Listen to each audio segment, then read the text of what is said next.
अस्सलाम वालेकुम, मेरा नाम डॉक्टर मरियम फ़िरदौस है और आज हम जिस टॉपिक पे बात करेंगे वो है शुगर के मरीज़ों की खुराक। अब आम लोगों की खुराक में भी 3 एलिमेंट्स होते हैं, कार्बोहाइड्रेट्स, प्रोटीन्स और फैट्स। कार्बोहाइड्रेट्स 2 तरह के होते हैं, कॉम्प्लेक्स कार्बोहाइड्रेट्स और सिंपल कार्बोहाइड्रेट्स।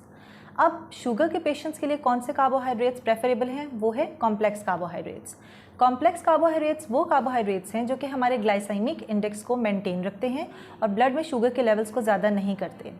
इसकी एग्जांपल में क्या आ जाता है, जैसे कि brown rice, fruits, vegetables, beans और बहुत सी चीज़ें ऐसी हैं जिनमें हमारे पास कॉम्प्लेक्स कार्बोहाइड्रेट्स होते हैं। अब हम बात करेंगे सिंपल कार्बोहाइड्रेट्स की। सिंपल कार्बोहाइड्रेट्स वो कार्बोहाइड्रेट्स हैं जो ब्लड शुगर लेवल्स को बहुत ज़्यादा रखते हैं और डायबिटिक पेशेंट्स के लिए वो अच्छा नहीं होता, जैसे कि white flower, white rice, white bread और वाइट पास्ता।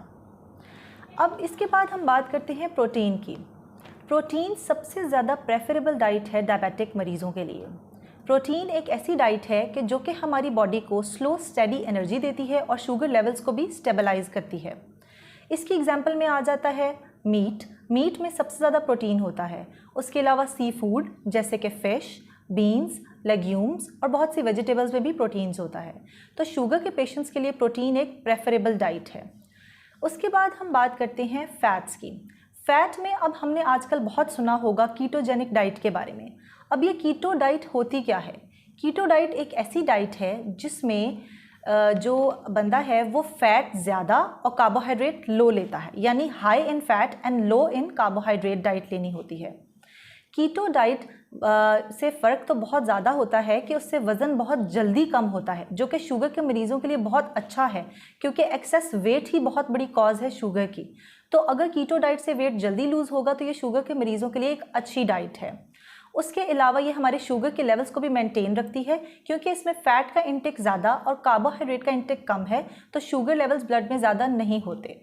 मगर इसके कुछ नुकसानात भी हैं कि जैसे कि कुछ ऐसे लोग होते हैं कि जिनको साथ साथ हमने बात की थी 50% लोगों में डायबिटीज़ के साथ हाइपरटेंशन भी है, यानी कि ब्लड प्रेशर का भी मसला है। तो ऐसे लोग जिनकी लिपिड प्रोफाइल पहले से डीरेंज्ड है, यानी कि उनके कोलेस्ट्रॉल और ट्राइग्लिसराइड के लेवल्स ब्लड में पहले ही ज़्यादा हैं, वो कीटो डाइट नहीं कर सकते क्योंकि फ़ैट इंटेक से वो और ज़्यादा ख़राब हो जाएंगे और ब्लड प्रेशर और ज़्यादा तेज़ होने लगेगा। उसके अलावा अब ये शुगर के लेवल्स को बहुत ज़्यादा कम करती है, तो कुछ ऐसे ड्रग्स हैं, ओरल हाइपोग्लाइसीमिक्स ऐसे ड्रग्स हैं जो कि हमें हाइपोग्लाइसीमिया पहले ही बहुत ज़्यादा कराते हैं। तो कीटो डाइट में शुगर लेवल कम रहेगा तो वो ओरल हाइपोग्लाइसीमिक्स उसको एग्रेवेट कर सकते हैं, यानी कि उसको बढ़ा सकते हैं। तो जैसे कि सल्फोनाइल यूरिया एक ऐसे ड्रग्स हैं जिसमें ग्लिमीपिराइड, लिपिजाइड ऐसे ड्रग्स आते हैं जो कि शुगर के लेवल्स को बहुत ज़्यादा कम कर देते हैं ड्रग लेने के बाद। तो हम लोगों ने जब भी कीटो डाइट करनी है तो आपने अपने डॉक्टर से कंसल्ट करके और उससे मशवरा करके डाइट स्टार्ट करनी है। अब हम बात करते हैं इंटरमिटेंट फास्टिंग की। आपने आजकल बहुत सुना होगा इंटरमिटेंट फास्टिंग के बारे में। इंटरमिटेंट फास्टिंग एक ऐसी फास्टिंग है कि जिसमें वॉलंटरली फास्टिंग और नॉन फास्टिंग पीरियड आते हैं। इसमें जो बंदा है वो एक अपना टाइम रिस्ट्रिक्ट कर लेता है जिसमें फास्ट करता है और फिर उसके बाद ऐसा टाइम होता है जिसमें वो सिर्फ ईटिंग करता है। इसकी 2 इकसाम होती हैं, जैसे कि अल्टरनेट डे फास्टिंग और पीरियोडिक फास्टिंग।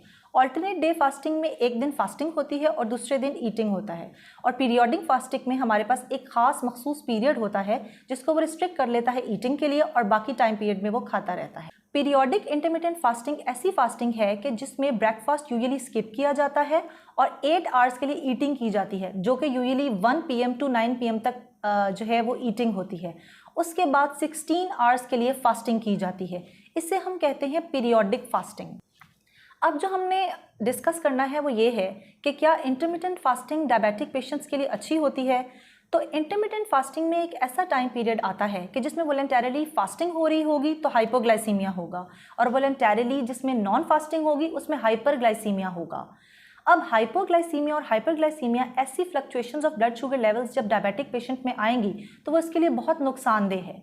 इसलिए इंटरमिटेंट फास्टिंग डायबिटिक पेशेंट्स के लिए बहुत नुकसानदेह रहेगी और डायबिटिक पेशेंट इंटरमिटेंट फास्टिंग नहीं कर सकता।